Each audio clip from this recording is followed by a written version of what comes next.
នេះគឺជាសកម្មភាពនៃការដំឡើងម៉ាស៊ីនងូតទឹកក្តៅទឹកត្រជាក់ហើយសម្រាប់ការងារនេះគឺយើងទទួលសេវាកម្មខាងដំឡើង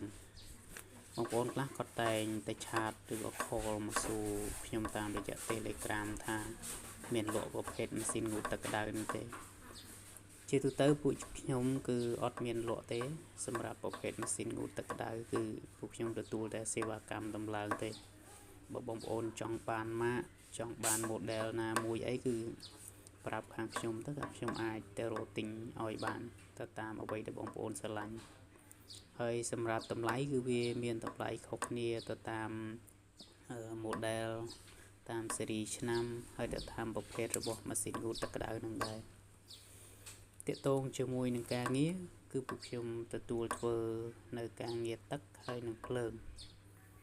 ការងារទឹកមានដូចជារៀបចំនៅបណ្ដាញទឹកនៅក្នុងផ្ទះល្វែងក្នុងបុរីក្នុងផ្ទះសំណាក់ហាងកាហ្វេអីគឺពួកខ្ញុំទទួលធ្វើហើយចំណែកការងារភ្លើងគឺទទួលរៀបចំនៅភ្លើងថ្មី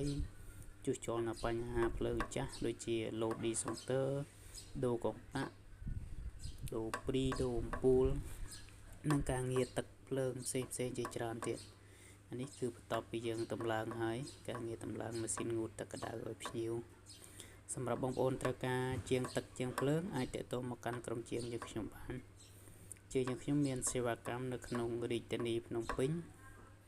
ការងារជួសជុលតិចតួចក៏ទទួលធ្វើសូមអរគុណ